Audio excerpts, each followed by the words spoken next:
Hey everyone, and welcome back to the Strategic Veteran. I'm your host, Adam Peters, and today we're diving into the story of service, sacrifice, and the search for new purpose. A journey that many of us can relate to. Imagine dedicating 20 years to the Air Force, thriving in a high stakes role as an air battle manager, and then facing a decision that forces you to step away before you're ready. That's precisely what happened to today's guest, Jackie Frederick. As a brand new mom of four, she found herself at a crossroads when the COVID vaccine mandate conflicted with her personal beliefs. Despite being on the path to '06, she made the tough call to retire, navigating a career shift and a profound identity shift that we all know too much about. Now, Jackie is forging a new mission centered on family, faith, and financial freedom. Trading in her flight suit for homeschooling lessons and church bookkeeping, she's embracing a life that looks completely different from her military years. But that transition, it wasn't easy. From losing the camaraderie of her squadron to adjusting to a life at home full time, Jackie knows firsthand the struggle of redefining who you are after the military. Today, we're going to talk about that journey, the challenges female veterans uniquely face, and how she's building a fulfilling future beyond the uniform. So let's get into it. Welcome to the show, Jackie. Wow, that was great. Who wrote that? Thank you. That's awesome. Technically, you wrote it because you gave me all the information. So I didn't write that. You did. Thank you. That summed it but all up very well. But super happy to have you here. I know you've been looking forward to this in our correspondence back and forth. So let's just jump right into it. Where did you grow up and what inspired you to join the Air Force? Oh, wow. So I'm actually part Cincinnati, Ohio, and part North Carolina. So it depends on who I meet, where I'm from. But I was not a military brat. My mom was divorced about every 5 years. And so I grew up in a situation where I moved all over the place. And so that just created an extrovert in me. It just, it's just a natural.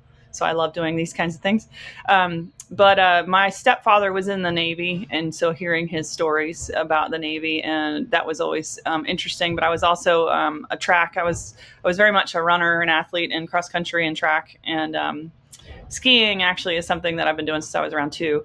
But being part of a group, being part of a cause, being part of something bigger than me, and also, of course, being part of something that tested your physical boundaries as well was something that I really wanted to be a part of. And, it's funny you asked that question because a lot of the times I think most of us, we join for very small, not small, I don't want to say small, but we join for nostalgic reasons. And it's not until we get out that we realize why we really did join.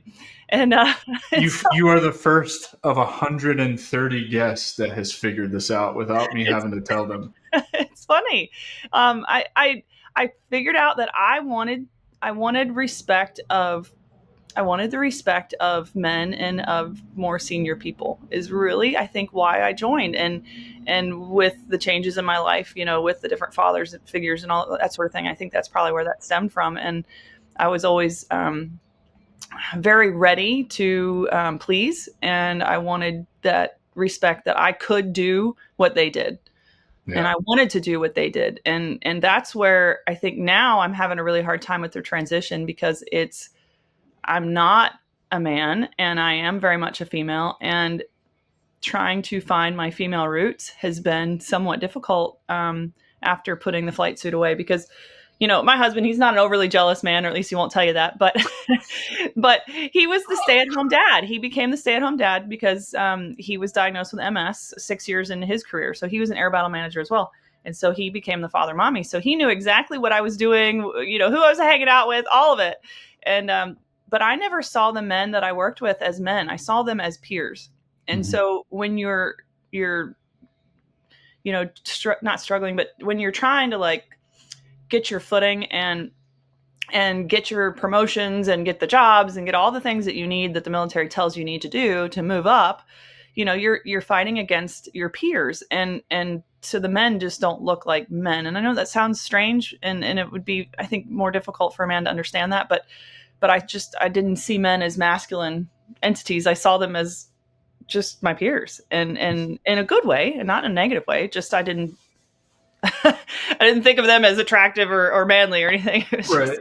So this is always an interesting conversation to have with my female veteran guests because, one, I was in an all-male unit, right? So I was always in the infantry, not around females. So there's a lot of things that I didn't pick up on, the MST problem, which I've had several guests on here and have partnered with somebody else who is going to kind of take a spin-off under the brand of an MST series because I didn't realize how big of a problem that was. to, I've had other Air Force guests on here doing, similar jobs on a flight line where they always felt like one of the guys, but then again, like what you're talking about, couldn't separate themselves from that when they got out. And so totally understand what you're talking about. What challenges did they look at you as a peer also, or did they take the different approach in the beginning that a lot of the women guests that I've had on here talk about? They didn't want anything to do with you, or kind of just looked at you like a piece of meat, or you weren't capable, or I'm sure you probably had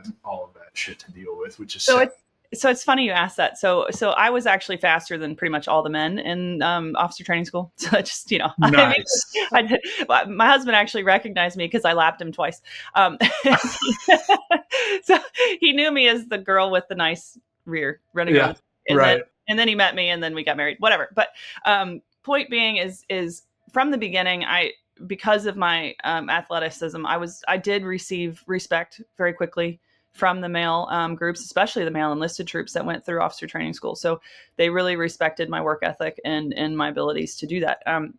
So what was interesting, though, is as I was growing in rank and growing in position, there were times where I was threatening other men because I was doing better than they were. And, let's just face it, women are better at multitasking. Sorry. 100%. I'll be the first to admit. I have very much a one-track mind. Like, if I'm focused on something, I'm not going to hear a word you're saying. I'm not going to be able to think about anything else. I got to get this task done. For real. I get it. Yeah. So, but there were times when I did have some issues with some very masculine men that did not like that I was doing so well. But what was funny is there was an exercise we had in Alaska where I tested it. I just decided, one day I was going to show up with makeup on, and I wanted to see, in a flight suit, I wanted to see how I was treated, and I was treated very differently. And so when I looked feminine, I was treated like I didn't know what I was doing. Really? But when I showed up with no makeup and, looking a mess, I was treated like a peer. It was no question. And so it was when I did put on and I took effort that I was treated differently. But what really turned the tides for me is, for the longest time, I had been trying to fit in with the guys and be one of the guys, cuss like the guys, act like the guys, drink like the guys, do all the things that the guys do. And then I started having kids. Mm-hmm. And I was a captain when I had my first kid, and my whole mentality changed. And I became more of the nurturer. I became more of the mom. And, to be quite honest, I think a lot of the women in the military have it wrong. They really believe that they need to be a man to fit in.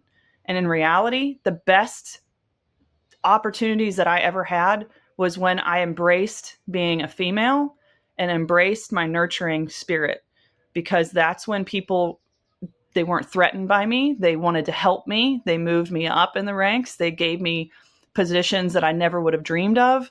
But that was because they built a relationship with me based on nurturing and trust and affection. And it wasn't, sexual or anything like that. It was more of taking care of their sister, taking care of their mom, taking care of someone, instead of me butting heads with them and trying to be their dad or their brother, or, so it honestly, when I embraced being the mom and the female, not with the makeup necessarily, I mean, in the personality. Well, and so what you're saying, at the risk of it made a huge difference, getting in a whole lot of trouble, it's almost like biological roles make a difference, right? Mm-hmm. And so you were going against kind of the natural order of things, trying to be quote unquote one of the guys, and it didn't work as well as when you embrace kind of the more feminine, what we think in society of a woman's role, if you will, to be, it just comes down to, men are built to protect, women are built to nurture and raise children, right? Like that's fundamentally, biologically hardwired into our genes, right? Like, this is who we are and what we do. And so it's really interesting to actually hear you kind of speak about that, because one, I feel like it's definitely not my place. I can't do that. And two, I've never heard anybody come out and outright say, I think most women have it wrong in the military. Be a fucking strong woman. Yep. in kind of the traditional role that you're in is what you're saying, right? Like, be that nurturer, because it's going to move you further than trying to fit in with the guys and be one of those, like, we're just naturally fucking terrible people. I think, right? Like just cursing up, down, left, right, like just always silly, immature games that we play with one another, and just like it just naturally happens. You put a group of men in a room together, and that's what happens. Like the shenanigans. That's where we come in to herd the cats and bring you all back to the objective. And there's nothing weak about being that person. Right, 100%. And I'm so thank you for bringing this up, because I think it's important to talk about.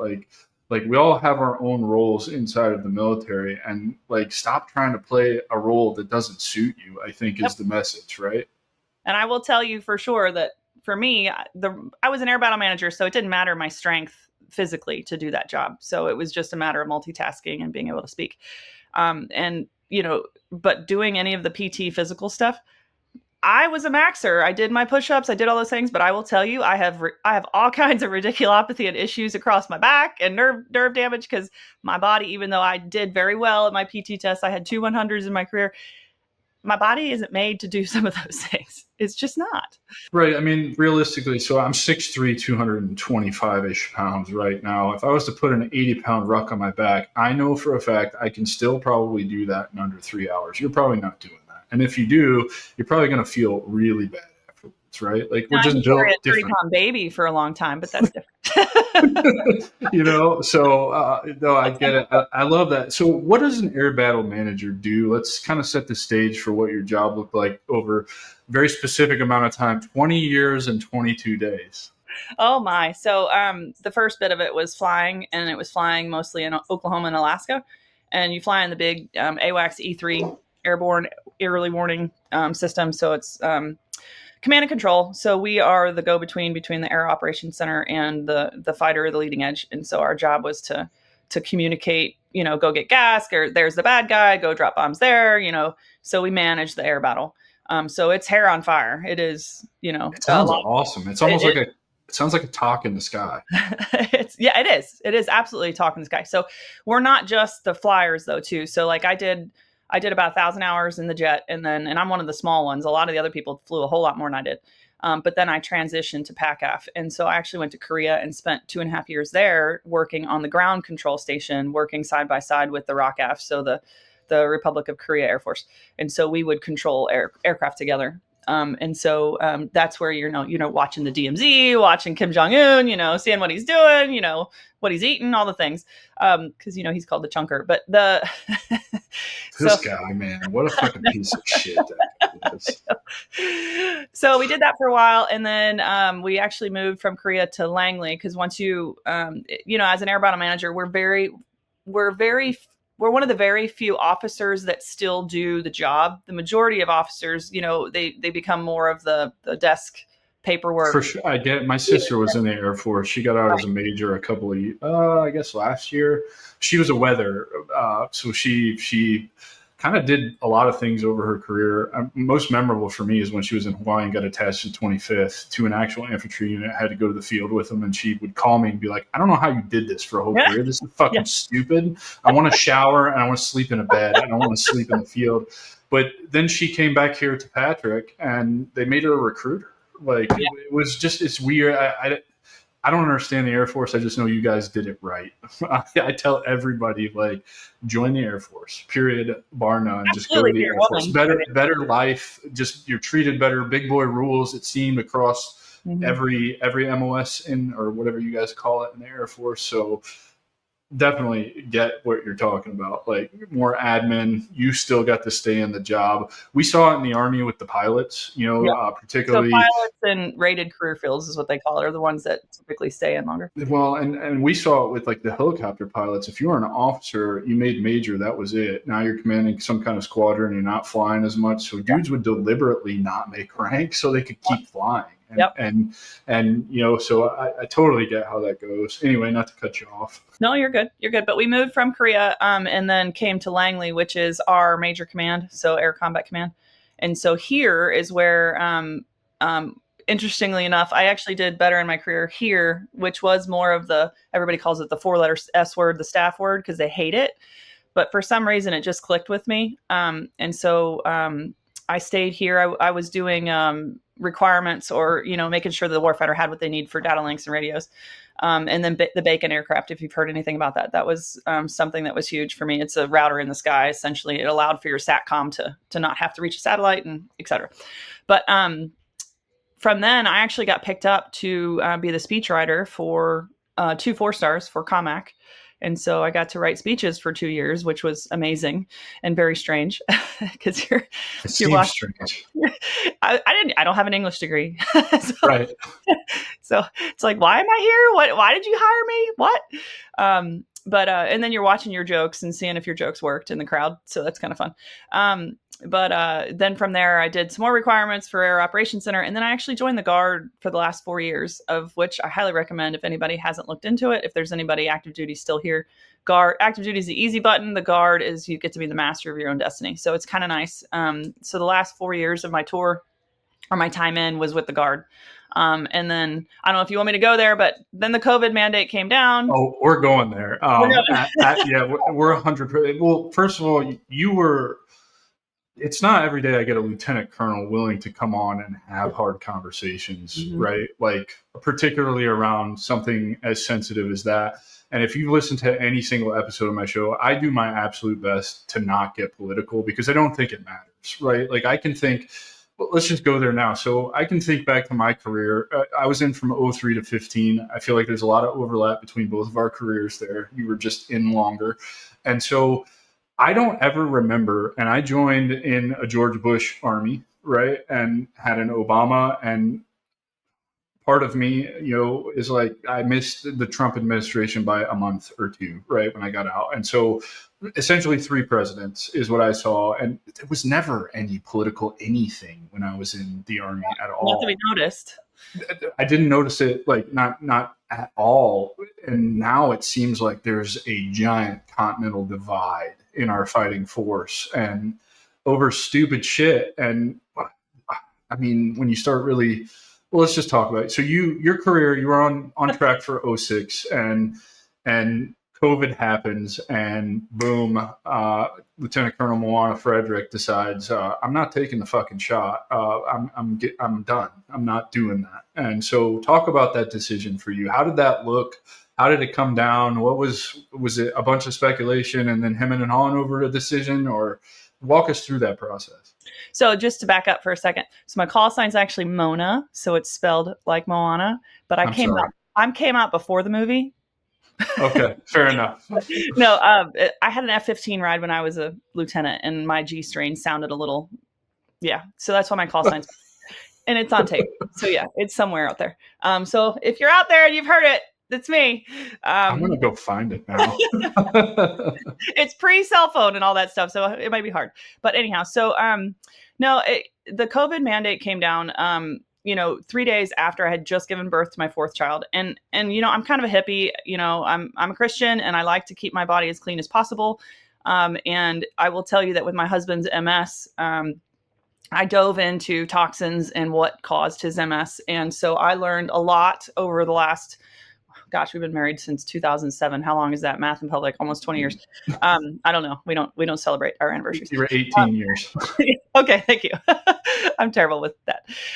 But we've been married for so long, and so I've been doing research since before we got married on what caused his issues. And so I had already known he's vaccine injured is what he is. And so I had already known that there was issues with the traditional vaccines. And so when this one came out and I was doing the research on it, because I know to look for inserts and they didn't have the inserts and there was just things out there that was just not making any sense. And, it wasn't actually FDA approved. Comirnaty wasn't even available, all these things. And then this mandate coming down and this order of you will go get the shot. That's never happened before. I mean, yeah, we had to get the flu and we had to get a few other things, but it was never like this. And so keeping my body clean, and I'm nursing, I'm not even going to take Tylenol or eat broccoli because both of them cause problems in your babies, much less take something that Pfizer even said was an issue. Pfizer literally in their Comirnaty insert, not the Pfizer and biotech, blah, blah, blah. But Comirnaty, it said, we don't know what it does to breastfed infants. They never studied it. So I was they never studied anything with it. As you can tell, here we are 5 years on the other side of that. And all the information that's come out, it's awful. It's the largest just transfer of wealth ever. and it's over something that didn't work, and they And it's knew it killing didn't people. work. And it's Oh absolutely yeah, and we're just now uncovering all of that. It's I don't even know where to begin to unpack that. And then you have people who just still buy into the narrative. Like yeah. you are probably, we're going to get hate probably on this. You're going to be a vaccine denier. I'm going to be some kind of shill for that or whatever. And it's just like, well, I mean, I don't know. How did you end up doing research? Where did you go to find like trustworthy research in particularly in that time? Because I mean, let's be honest, mainstream media was pushing out their agenda and their narrative, which to some of us who still know how to critically think, obviously didn't make a whole lot of sense. It's like, why are you pushing this so fucking hard? Like it's brand new. We don't even know any. That was my thing. Is like, I'm all for vaccines that work, which I've totally changed kind of my opinion on a lot of things now as more information comes out. And we figure out like the smallpox vaccine, that's not a real thing that does anything. Like I always was like, the Black Death's kind of a bad thing. Like we probably don't want that. It's just interesting. So where did you go and how did you find like actual information to help you make So this decision? so it all started out with Dr. Seegers. He has a vaccine book where we were reading and learning about what was in each vaccine. And so we spaced out our child's vaccines for our first child. And he was vaccinated up to about 13 months. But God literally spoke to me on this one, and you can call me crazy if you want, but when you're walking with God, you can hear the Holy Spirit speaking to you. And in that instance, when I was in the clinic vaccinating my child, it was stop. Mm-hmm. And so I said, okay, I'm not going to just blindly follow and say I'm going to do what the CDC tells me to do. I'm going to do research. And so I started my research. Back then it was every book I could read because there wasn't hardly anything on the internet, because that was back in 2011.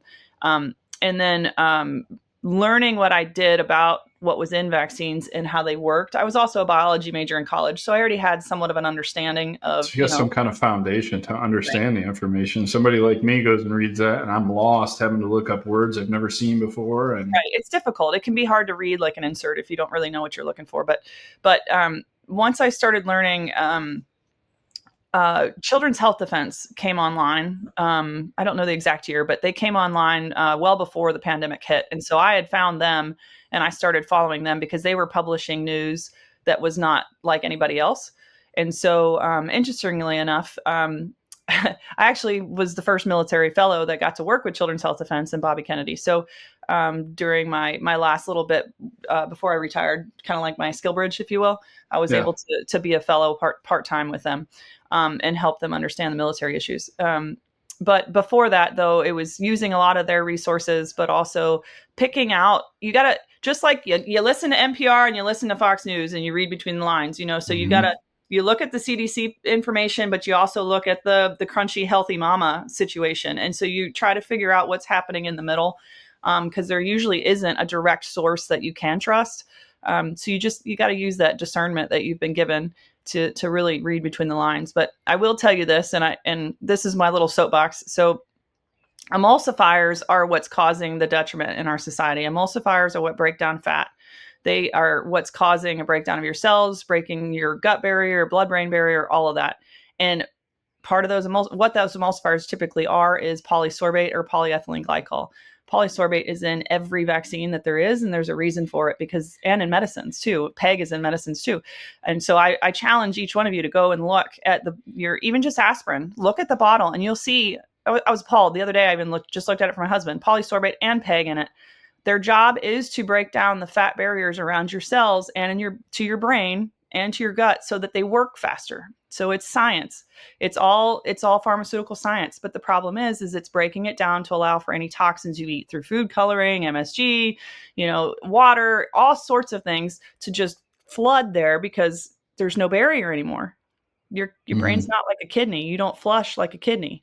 So that stuff, those toxins stay up there. Let's talk about heavy metals in the military. How many of us have been exposed to high levels of heavy metals? All of us. Yeah, All absolutely. of us. I'm off the charts for barium. And if you haven't done a 24-hour urinalysis check on your heavy metals, you need to. Yeah. And the VA won't do it. Of course they won't do it. The VA won't do a lot of fucking things. I strongly believe like a lot of our issues are stemmed from our toxic overload in the military, from our flight suits that have the PFAS in them, from the from the radar that you sit behind or under, from the fuel discharge, from the weapons you shoot, from the lead that you hold, from the water you drink, from all of it. I just remember one of the counter IED devices we had, the one that looked like a mushroom on the back of the Humvee, and they're telling you can't be within 15 feet of this thing when it's on because it will microwave your insides, like nuclear hanging out around it. And you're like, yeah, I mean, like, fuck, I sit next to this fucking thing. You know what I mean? It's incredible. And where was it the diagnosis of your husband that kind of sent you down the rabbit hole of what I'm putting into my body and really paying attention? Because for me, it was an ayahuasca trip, which, man, talk about opening my eyes to big pharma and big food. I've lost 100 pounds since then. Wow. I mean, it blew up to like 320 pounds. I think I started the whole journey when I actually started tracking was at 311. I know I was way heavier than that, but just by changing eating added sugar and walking every day, I lost all of that weight. And then I started doing some research on, hormone levels and how, that affects everything. And so hormone replacement for me has been incredible. And, I probably shouldn't look like this at 40, but it's like safe. And my blood work is reversed itself completely. And I don't know, the shit that I take is made from fucking sweet potatoes, which is really freaking cool, and so, just paying attention to what you put in your body. And then if you're not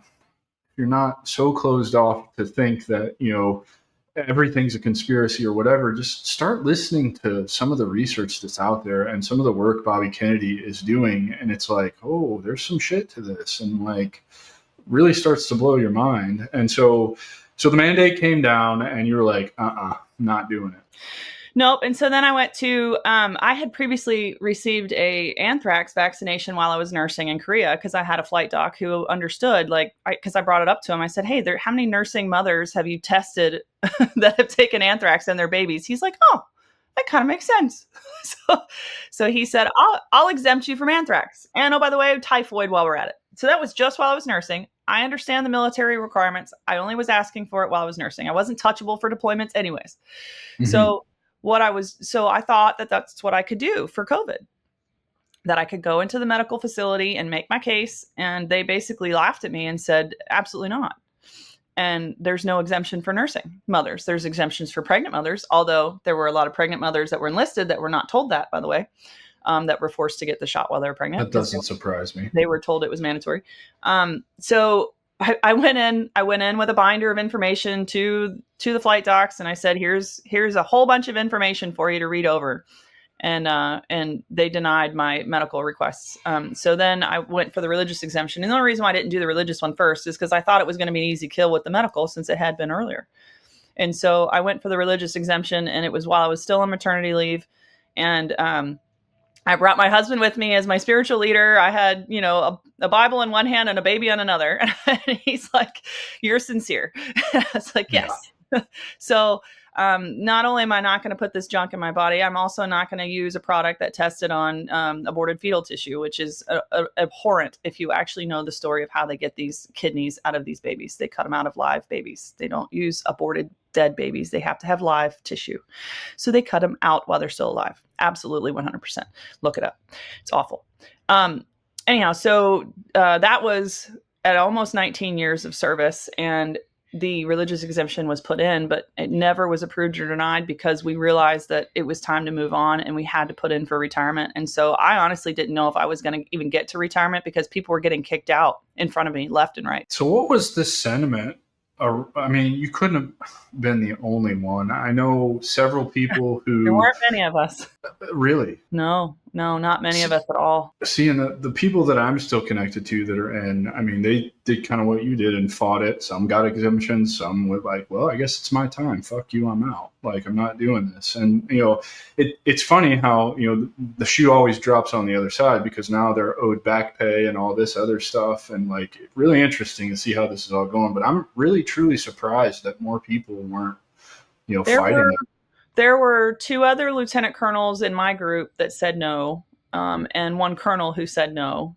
That we were together, and we would always hide in the back of the staff meetings because we were the pariahs, But there was also another colonel who was actually my boss, and when he had done one shot. When he read my religious exemption, he actually decided to put in his own, And so he didn't get any after that.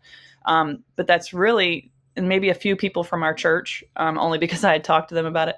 And I think really what it came down to is a lot of them just didn't know anything. They didn't know. And so, the informed consent that we were supposedly given, and especially when we went in for counseling for denial, one of the nurses, she gave me this list of, you do know that aborted fetal tissue is in all of these other things, right? Like Motrin and, whatever else was on that list. It was this No, I didn't know that. And had I known that, I'd probably not use these fucking products. But I told her, I looked at her, I was like, actually, you don't have MMR on here.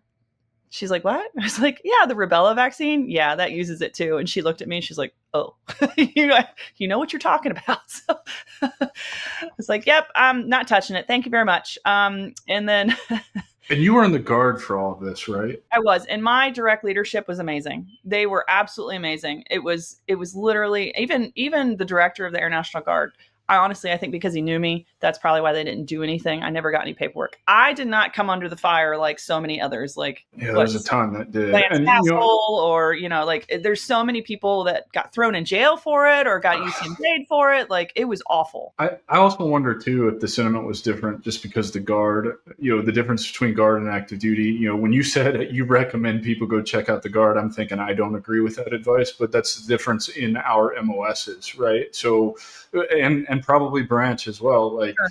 All of the infantry guys I know who ever went to the Guard were like, this is the most miserable fucking thing I've ever done. Yeah. There is zero discipline. I cannot be an actual infantryman here because, people, it's just two different worlds, I think, when you go from active duty to Guard as an infantry guy versus, I have no idea what your job is like. I mean, it could be very much the same thing in the Guard and active duty. So I was still active duty Guard, if that makes sense. So I was, for sure. Yeah, it was not AGR. It was Title 10 is what they called it, but I was an active duty guardsman. So it was exactly the same thing as I did before. I just changed my patch. But yeah. So you get out, you retire, and then the real identity crisis begins. Which is what you're all about. I didn't really think I was going to be all about this, but through these conversations, it's the logical, it just makes sense when you study the conversations I've had. Everybody has the same problem. They weren't prepared to get out. Nobody told us about all of these things that are going to happen. And it's best I can tell. It doesn't matter if you're the lowest private or the highest, ranking general, although those people don't really want to talk to me because, well, I've got a mouth and I run it, but, I don't know. It's pretty universal. I know some, are way better prepared than others. I think my sister and brother-in-law are prime examples. They have a real estate business. So, I think always kind of knew that the military for them was temporary. But for somebody like me who joined at 17, spent a whole career at war, I didn't develop any kind of identity outside of that. And so getting out, particularly on a medical retirement, is completely different than making it to 22 years and all of that. So what did your transition look like? How did it go? Where did you struggle? And were you like, oh shit, like this is... Well, I'll admit the first 6 to 9 months was the thrash of getting VA together, all the appointments, getting my investments in line, learning about SGLI versus VGLI versus, whole life versus learning about everything I needed to get my finances in order. And then just the newness of being home. Right. So I'm guessing TAP didn't help you a whole lot with that. Oh no, not at all. Imagine that. Here's how you write a resume that's horrible. So the resumes I got were from friends, not from TAPs. But no, I had the opportunity to work in DoD industry all over the place had I wanted to, because I worked here at the MAGCOM. So I knew all the big names and I had many offers coming in every day. So it was more of stiff arming those that felt wrong and felt like, wow, I should be taking these high dollar paying jobs. But I know that my family and we decided that I was going to stay home. Well, let's talk about that, because that's a very important part to, most of us are funneled into I call it the false transition trap, right? Particularly on the enlisted side, I think it's even worse because we don't usually have degrees, or at least in my case, tried to go to college, leverage benefits while I was in, just didn't have the time. It just realistically wasn't possible with deployments and field training exercises. And like, Right. everybody Yeah. wants to tell me that's an excuse. You had the time. It's like, no, motherfucker, I didn't have the No, time. you were gone all the Like time. come to my unit. Let's go back in time. Let me run you through what 10 years of my life looked like. And it was go, go, go, go, go. But regardless, I call it a false transition because my new mission and purpose is to go get that degree so that I can do what they're telling me I should be doing, and seeking out that 6-figure job because I'm a veteran. Somebody's going to want to hire me for 6 figures, and it just doesn't work like that. And maybe it is different. I know it tends to be different the higher you go on the officer side, because like you said, you are well connected, everybody at MagCom, and you can get those jobs. So what was it for you that kept you stiff arming those jobs? Because this is an important lesson for people to not take the first thing that comes their way because they're focused on how am I going to provide for my family. Instead, you need to focus on how am I going to provide for myself, internally, what's going to make me happy. Then I can find something that provides for my family that doesn't make me miserable and want to kill myself. Well, the first thing is money isn't everything. It's not. And so those of us that went straight from active duty or guard to a job, whether they changed it or not, I mean, I'm not saying it's bad that you did that, but you have to question what were the motives, And so, because in retirement, a lot of the times with your disability and your retirement paycheck, you're not far off from where you were before. So a lot of the times, not always, but sometimes you just got to let that settle out a little bit and give yourself a time to breathe. And absolutely anybody transitioning, whether they take a job or not, should really give themselves time, at least 3 months. Use that terminal leave, man. Don't get a job right after you're done with it. You've got to figure life out first. You've got to figure out who you are and what you want to do. But I think for us, it was, homeschooling was the biggest thing. And then, of course, my husband having MS, he hasn't been able to work since he was medically retired. He can't. He's got issues with staying awake and being with cognition and all sorts of things. So it wasn't something that was. He needed me home. He needed me home to help with the kids. He needed me home to teach the kids. He needed me home to help with him.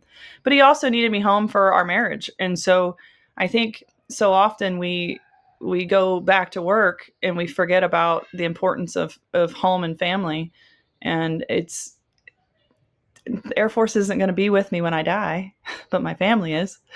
So, I need to make sure that those relationships are great, and that my kids can grow and become the leader that I never was, and so it's very important to invest not just financially, but in your family. And so I think a lot of the times we forget that when we go chasing the six-figure Because we're jobs. so busy trying to provide for that same family. Like it's such a shift, right? Because the 1st and the 15th, if you were one of those that elected for that, that's when you're getting a paycheck, and that's guaranteed. Even when the damn government shut down and they'd threaten when I was in, you're not going to get a paycheck, and it's like, yeah, the paycheck's still coming. Like, you're going to have a whole military revolt if you don't pay them, and that's not going to be good, right? And so I agree with everything you're saying. So what was the adjustment like for you leaving an active duty position? I mean, it's people laugh, but it's so real, right? Because you are a lieutenant colonel on your way to becoming a forward colonel.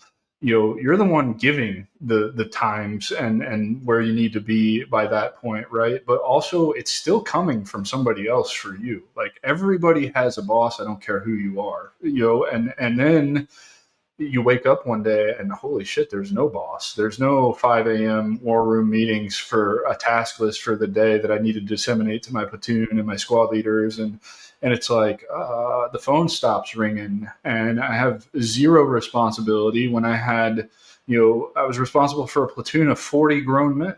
Like, it's just incredible. Like the dichotomy between this was yesterday and today, that's all gone. So I think for me, the responsibility aspect probably was the hardest shift, because I never thought the military was my identity until I was out.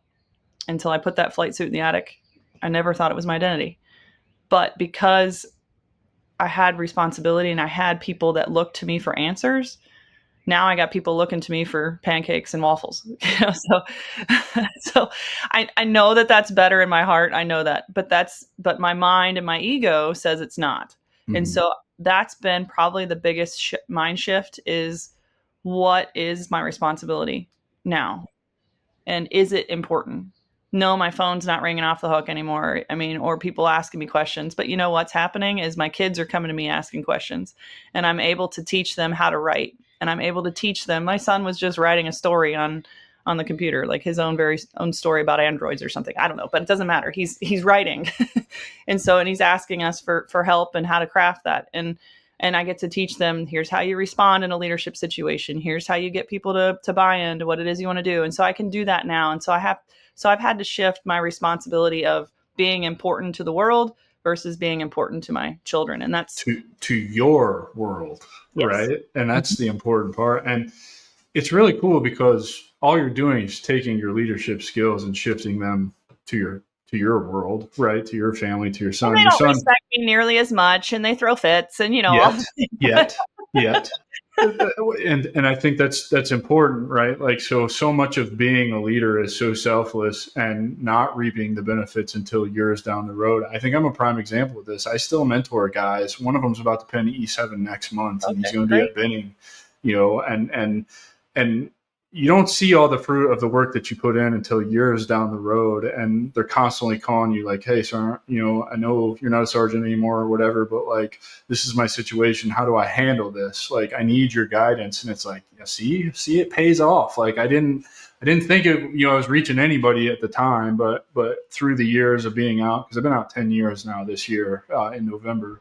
And it's just interesting to see how that all works out. And so I think too, with your kids, particularly with what you just said, your son is sitting at a computer, like, kids and screens, in my opinion, and I don't get to have a say on this, but that's not a good mix, right? Like, it just, like, I mean, and he's only on pages. He's only using pages.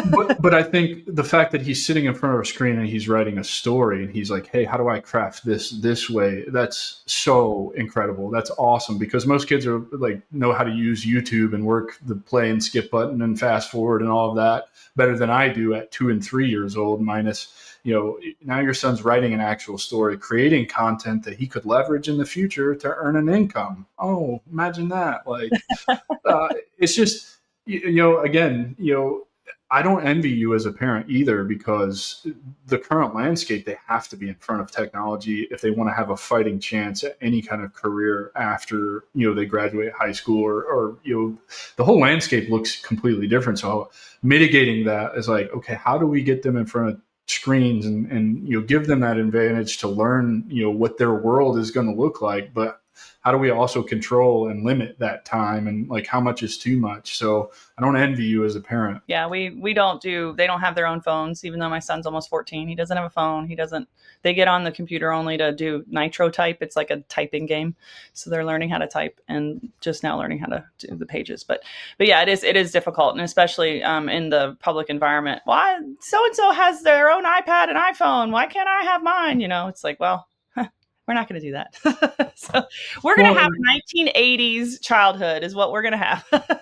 Well, it's my problem too. I'll sit here in front of a screen all day, 12 hours a day, working, grinding, building, whatever. And then what do I want to do? I want to go play a game on my phone or escape or scroll social media to find out, like, how do I do better content? And it's like, I lie to myself and tell myself I'm working. And it's like, I should probably just put the fucking screen down for a little bit. You know what I mean? It is hard. It's so hard. I just watched a damn, on social media of all things, a damn experiment where they give people a glass phone, and it's just the same size and weight as a phone.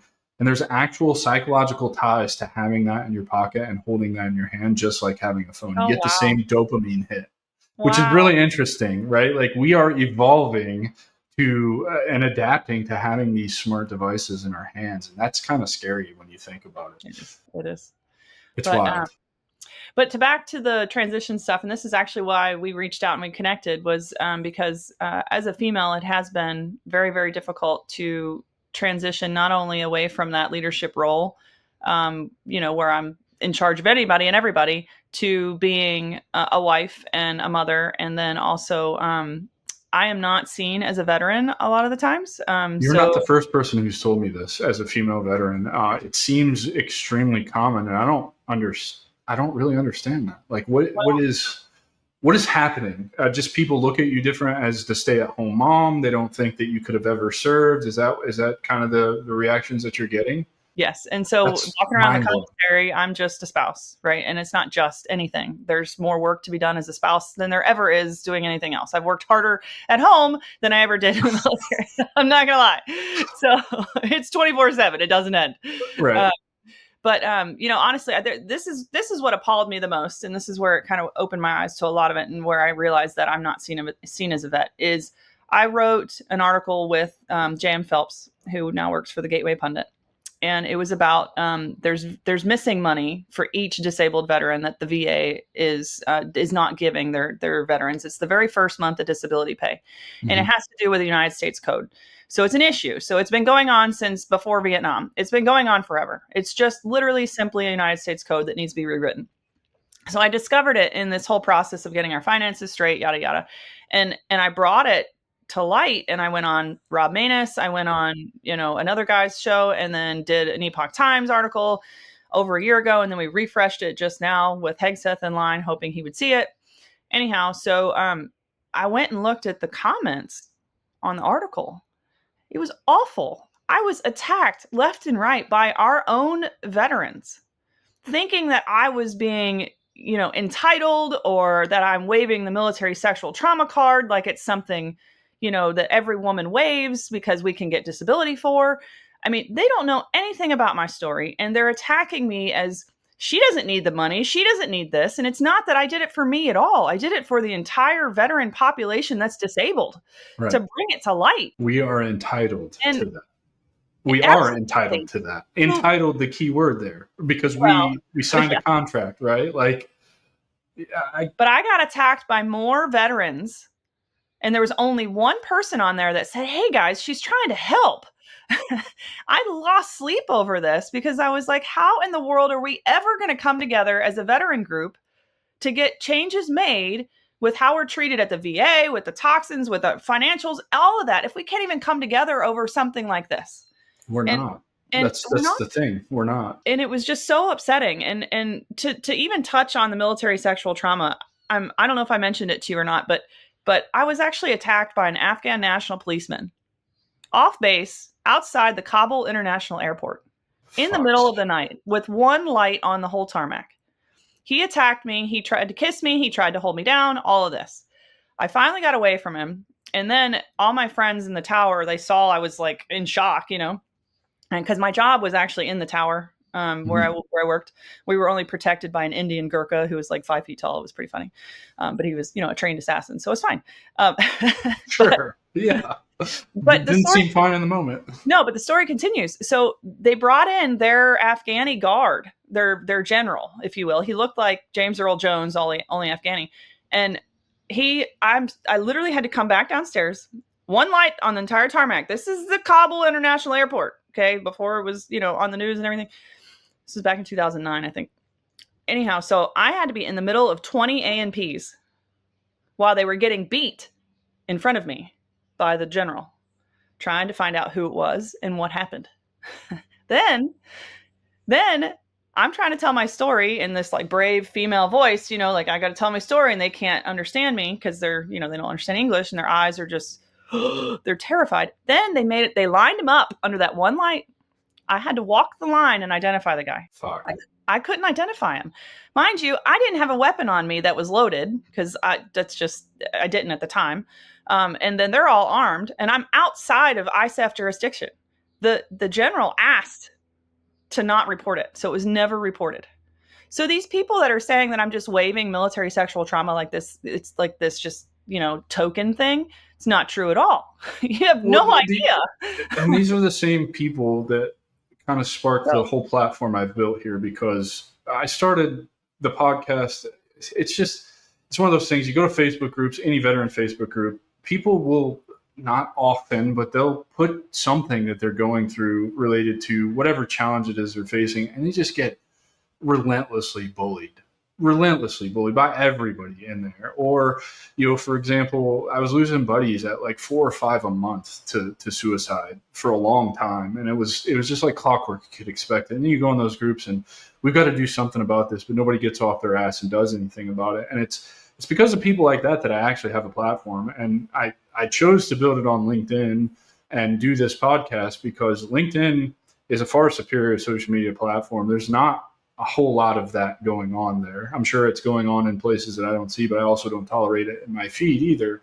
And so I wanted to create a group, a place like a Facebook group where I have the free community and the stronghold that people can come and leverage that to just get advice from people like you and I who've been through it, who've walked a mile in your shoes without the bullying, and just give you actionable advice. And so I totally understand what you're saying. And I'm willing to bet too, if I'd have written that article and the name was different on it, it would have got a whole different response just because I am a male, which is strange. Well, it's mind blowing. And had I been an enlisted male writing that article, it would have been a different response. Absolutely. I think it's just bullshit. So I'm glad you found the Title 10 stuff. I'd love to find that article and share it with people, because I'm one of those guys, like, I fought for 7 years to get CRSC, which is an extra it's an extra good amount of money, tax-free, that's paid by your branch. And I know the way to do it now, to just eliminate 5 years of frustration for people, particularly knowing that back pay gets cut off. So I'm still owed quite a bit of money because it's backdated to the date you're retired. However, they've capped it at 5 years. So they still owe me like 2 years of money that I was entitled to that I'll never see, because they make the process so convoluted, full of red tape, and just difficult to figure out. And then nobody knows about it, right? Nobody knows that it's a thing. And so I know a good lawyer if you knew. Yeah, right. Well, and the thing is, you don't even need a lawyer. Like in my situation, all you needed was a CIB, and then the way you fill out the paperwork for CRSC, one form for every single condition that you're rated at, you send it in as a fucking packet. It makes no sense to me, because the way I did it the first 3 times, I put all my ratings on the same form. Like, let's save a tree here. Sure. You know what I mean? But the Army and all their infinite wisdom, no, we need every single condition on a new application form. And I'm like, I've got 30 of those damn things. Like, this is a whole, spiral bound notebook I'm sending you at this point. This is stupid. And so I get what you're saying.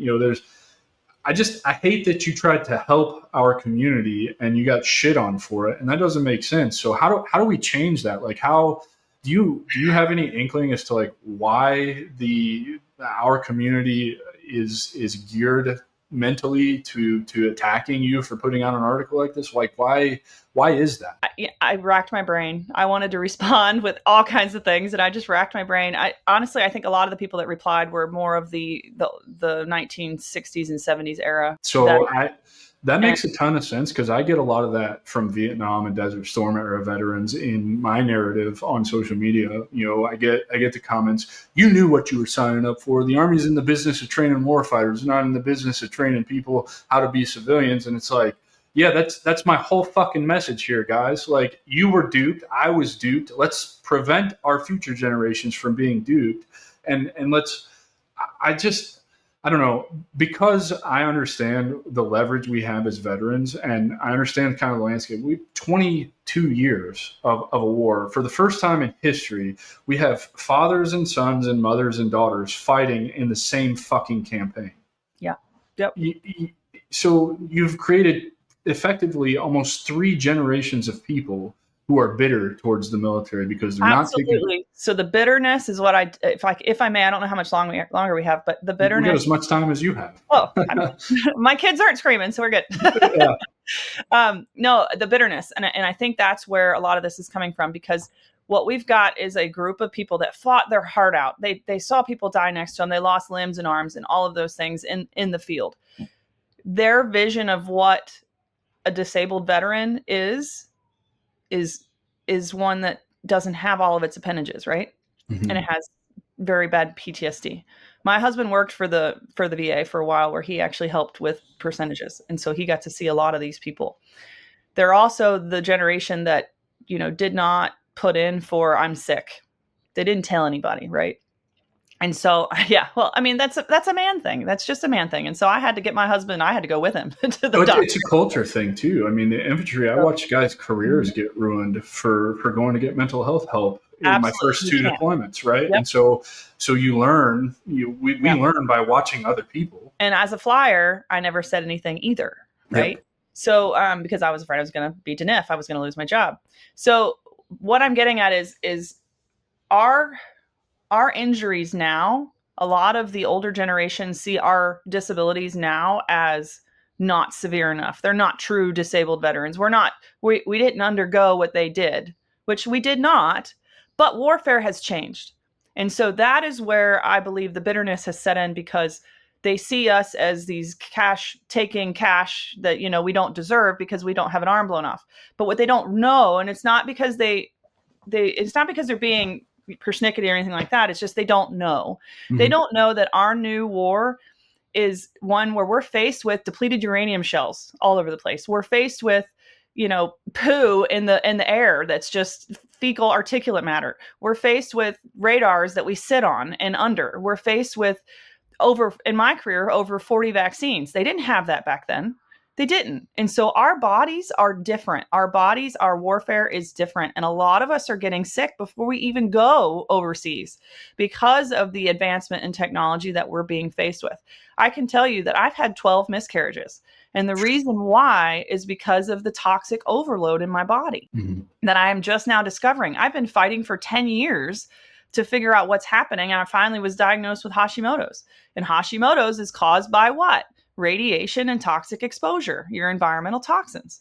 So, you can't, I think that bitterness lies in how we're looked at. We're looked at very differently because we take money that they don't feel we deserve. And so I think there's so many layers to this too, right? If you go back to the Vietnam era veterans, first of all, the society and the way they looked at those veterans versus how we were greeted, clapped for, coming home in airports. And to your point, it's not all of them. This isn't a blanket statement, because I personally have had 3 or 4 Vietnam era veterans while I'm in a uniform, carrying an assault pack through an airport on leave, headed back over to the Middle East or whatever, sit down and tell me, thank you for your service. I'm glad it's you fighting this war and not me. Your war is way harder than my war. And I'm the guy that's sitting there like, no, fuck that. I don't think I'd want to have been in the jungles of Vietnam. There's the dichotomy between how we view our wars. I think my war was a lot easier than they had it. They think their war is a lot easier than we had it. And you can look at all kinds of differences, right? Like, they would go forward, they would do some patrols, they would come back to some kind of city life and be able to have liberty. They got cigarettes in MREs, they were drinking beer. We were all completely locked down, no alcohol, you couldn't get cigarettes on the cops that I was on. You had to collect an entire pot full of money and take orders to get cartons of cigarettes that come back in a tough box on a resupply run. And so there are a bunch of differences. And to that generation, I would just say, maybe you should thank us for being the generation who is getting us all this stuff that we're entitled to, because you're also entitled to it too. And while you may be nearing the end of your life, and that sucks, why not just take advantage of it and enjoy it for the rest of your life? Because fuck, you earned it. You set you paved the way for us to be able to do this also. And so, part of me wants to be petty and say, at least we were smart enough to go figure out what we were entitled for and fight for it. Well, they also didn't have the avenues and the same venues that we have now to go and get. So there is that. So I would love to take a Vietnam vet and just help them get what they're owed. I would love it. You want to hit me up? You hit me up. I will help you, because I've got very close friends that were exposed to Agent Orange. Their kids still can't have kids. It's bad. Yes. And he is one of my husband's mentors, and his disability rating's like 20%. I'm like, what are you doing? What are you doing? Let me help you. I'm with you. I same. Any veteran that came before me, reach out to me. I am happy to help you. Get what you're entitled to, and just share the lessons that I learned in going about this. And to those of you who are out and are entitled to, and from our generation of warfighter, like, you're also entitled to it. Get out of your own way. Stop being so hard-headed thinking you don't. I've made this mistake too. For the longest time, I didn't want to take advantage of the federal student loan write-off that you can get to go to college. I made so much fucking money, free federal money going to college. Ridiculous. Hindsight's 2020. I probably should have done some better things with that money, but I got a whole lot of fucking flight time out of it, which was really cool. You're doing this now, so you're good. You didn't need it. And it's really cool when the federal student loan program sends you this letter saying we're charging off $28,000 in federal student loan debt. It's like, I just made an entire yearly salary just to go to school every day. It was, and I don't have to do anything with this. Like, you're entitled to this stuff. And to your point, it doesn't matter who's discovering who's entitled to it, male, female, Air Force, Navy, Coast Guard. It doesn't matter. like maybe start seeing the articles and the information for what it is your advantage to go get some more things that you're entitled to. So to answer your initial question though, how do you change it? It's You just know, that everybody's got to understand that we've all had different experiences, and no two of us are alike. And so when one of us uncovers something, perhaps like you said, it could help you or not, but just be open minded about it, and don't be so closed off with how mine was tougher than yours, because so many of us, that's what we do. Oh, I had a tougher time than you did. you know, well, so but that's all relative, right? not Like when you start talking about say trauma thank you and instead. yeah, and it's I see this in the plant medicine world, right? Like people are afraid to open up because they feel like, their trauma pales in comparison to somebody else's trauma. And, what I learned when I went on my ayahuasca retreat and why I do the work with plant medicine that I do now is that, like, I thought I was going to deal with all the combat stuff and all that trauma. It turns out I was dealing with a lot of childhood bullshit. That's exactly where my problem was. It was a large reason of the way that I had become the way that I was. And then really the combat shit didn't bother me. I was doing my fucking job, and like I can actually be okay with that stuff. I would say the moral injury stuff is a lot harder for me, particularly on a day like today. It's Memorial Day. For those of you who are listening or are watching, this won't be out until I think like middle to end of June, early July, but it's Memorial Day, and I was writing the LinkedIn post this morning, and I mean, it's just a whole nother, another day of like all these guys that aren't here anymore.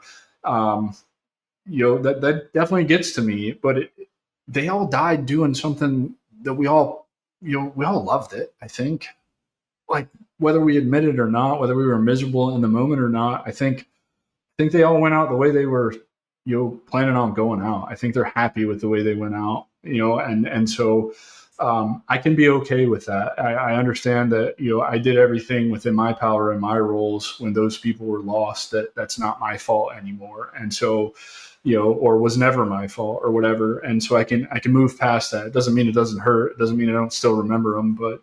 I think you're right. I think the way we beat what you experience with the article that you publish is having these conversations and understanding that we're not competing with each other. We're collaborating, and we need to come together as a community and drop all the macho alpha male tough guy bullshit. This applies across the board, male, female. Like you're not as strong as you fucking think you are. You're not going to get through this by yourself. Period. End of story. And contrary to popular belief and how you were raised in your military career to believe that asking for help is vulnerable, it's not. It's actually the strongest thing that you can do. And so get out of your own way, stop being pissed off, and ask for fucking help from the people who have been there, whether that's Jackie, whether that's myself, whether that's any number of the guests I've had on here. We all have valuable information to help you get through what you're going through, and you're not alone in it at all. No, it's not. And that's that's it. The first step is just obviously asking and recognizing it, that you actually need help. Because so many of us are just moving and checking. We're just taking the next job, taking the next thing, moving on to the next, and we never have time to digest it. And when you don't take that time to be quiet or be without your phone or be, in a room with nothing else but the birds, you don't really get a chance to focus and think about why you joined or what happened to you while you were there, or what are you going to do with your life? Who are you now? I don't know. Yeah, exactly. So on the other side of your transition, clearly you seem to be thriving, doing well. I'm sure there's days where you struggle. I don't even know how long it's been since you're retired, but your spirits seem like they're in really high place, and you also seem like you've figured a lot of things out and you're moving in the right direction. Is that accurate? I think so. There's definitely, it's been hard, the Memorial Day. So, because there are people that I was very close to that we've lost in the aviation community. But, I have church, and so I have God, and I have my husband, and I have my family. And those are the priorities, right? So, I'm genuinely a happy person most of the time. Just naturally, it's just something that sometimes it still does hit me, and I am moving in the right direction. I just don't really know where that is, because not having goals anymore, what are my goals? So that's my next step, is to figure out what those goals for my life are. Obviously it's raising my children first and foremost, but beyond that, what does life look like? Because the military can't be the highlight of my life.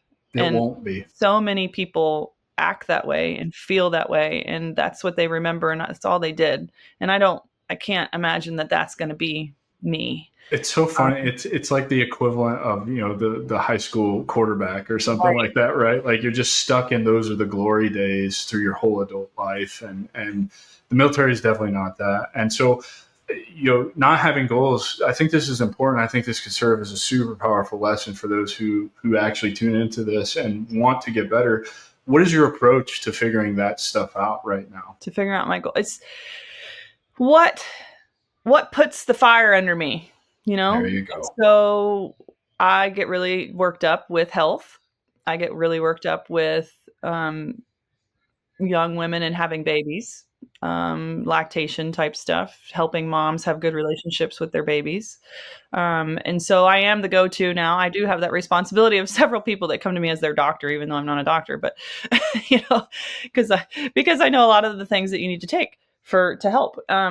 But I see a consulting practice in the future. That's what everybody tells me. I'm like, I don't have time. I have a 3-year-old. No. You have clients. You have people that are coming to you. Right. Oh, I am not going to let this go. I am not going to let this go. Come on now.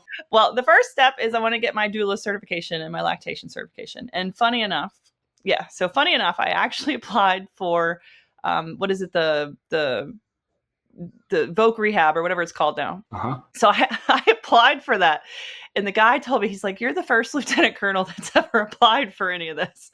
I can't approve it because you have too much education. And I'm like, but I'm not applying for something that I already have education in. I don't have my doula or my lactation. Find another counselor. There's somebody that can make that happen for you, because even though I have a degree in education now, there's a way that they can show that whatever your degree or education is, you're not suited for that career anymore, and basically retrain you.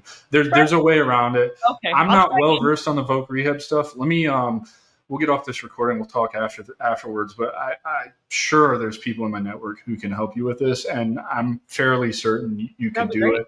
Because the cost is a lot. It is a lot. I mean, pay for it. As a psychedelic transformation and integration coach, I spent a lot of money on that, and I only did it to get the tools. I didn't ever plan on actually setting up a coaching practice or anything.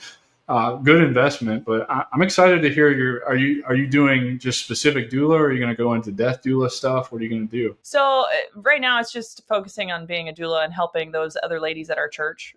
Because I can bring the lieutenant colonel in a delivery room. Absolutely. So, you will do this. Right. Right. It's perfect.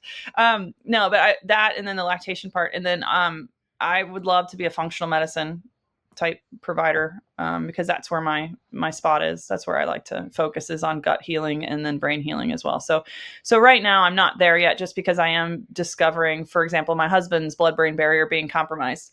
I mentioned that earlier in vaccine injury. His is because of the polysorbate that he was given 9 shots, through officer training school. And so his blood-brain barrier was compromised. And then the myelin sheath around your nerves, guess what it's made of? It's made of fat. It's made of cholesterol. So that's what MS is delamination of the myelin sheath. Not good. Yeah. Well, if you ever want to help figuring out how to set all that stuff up and work for yourself at home with the 3-year-old, I will definitely help you get to where you're going, because I think the world needs more of what you're interested in, what you're passionate about, particularly after, it's not a secret, and I don't care how many times I say this, I learned so much through the plant medicine retreat. It's why I partnered with Amakaya and Jonathan and Kaisa. It's why I'm leading a cohort in about 6 weeks down to have such a powerful experience. It's why I'll be a part of it for so long. But learning about the food that we put into our body, and how bad ultra processed foods are for you, and learning about alcohol and how you might as well just be drinking gasoline, because it's actually poison to your body. It's so much so now that I see alcohol and I cringe. I'm just like, no, I don't want anything to do with it. That's how I feel about driving by McDonald's or anything. Oh yeah. Just, I just think there's so much functional health. I mean, man, we can fix so, for example, you asked me about my hip. How is hip surgery going? I was in more pain driving over to hip surgery than I've been in since. And, it may be an unfair advantage because I've grinded and made some contacts. I got sent some really expensive red light therapy devices. Awesome. I got sent a really cool cold compression machine that I got to keep on forever. But like, I didn't take a single fucking narcotic after the anesthesia, after hip surgery, right? I think I took one oxy the night I got home, which makes sense, right? Like I just went through a bunch of trauma and I'm still groggy. But after that, it was just naproxen and vitamin D. I'm still taking naproxen because it's an anti-inflammatory. Probably not the greatest thing. Don't feel great about it, but definitely notice when I don't take it, it is actually doing something to help me. And then just focusing on functional strength and just little micro movements. And it's like, I didn't need any of the other stuff, right? Before I lost all the weight, I had high cholesterol, high blood pressure, borderline. They say I was pre-diabetic. I think I was actually diabetic, right? Just changing what I put in my body and pay attention to what I put in my body reversed all of that. And it's just, there needs to be more of what you're doing out there. And if I can be of any assistance in helping you figure out what that looks like, I absolutely want to do it because my mission in life is to just help as many people as I can. I think if I were to tailor it for the military, it would be go get your heavy metals urinalysis test. You have to go to a functional medicine provider to order one typically, or you can do one online. Maybe, I don't know, Amazon might have it, but it's the 24-hour urinalysis test. Go, and you need to make sure you're checking your heavy metal levels and detox from it. And there are ways that you can do that naturally and simply with chlorella, spirulina. I'm taking N-acetylcysteine. You can do a glutathione drip. There's all kinds of different things that you can do to help get those heavy metals out without harming yourself. Because if you do it too quickly, you can actually hurt yourself. But anyhow, I honestly think the majority of our issues are stemmed from that. 100%. Jackie, thank you so much for spending time with me today. We went way over, and I really, I'm so glad that you booked some time to do this and reached out. And I'd love to have you back as you continue your journey and figure some more stuff out for yourself, because I think the world needs examples like you of this is where I'm at and this is where I think I'm headed. I don't really know what it looks like, but that's okay. And I think that's super powerful because getting out, oftentimes we're thrust into that, like just cornered into that, like, I don't know what I'm doing and that's not okay. And it's like, man, no, the message we need to be sending people is like, you're not going to know what you're doing for a long time. And that is okay. Just understand that you need to shift from, this uncomfortable, not knowing what you're doing to, okay, I'm going to get comfortable in being uncomfortable. I'm going to learn as much as I can because that will inform what I do next. Yeah. Stop listening to what everybody says and listen to yourself. Including me. Yeah. Don't listen to what I say either, because what worked for me is probably not going to work for you because I'm a fucking weirdo. But I do think there's some good nuggets in here that you can, at least get started for yourself. So, ladies and gentlemen, I give you Miss Jackie Frederick, Lieutenant Colonel retired Mona, not Moana.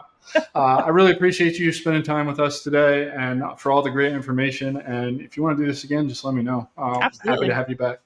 Take care, everybody. We'll see you next week.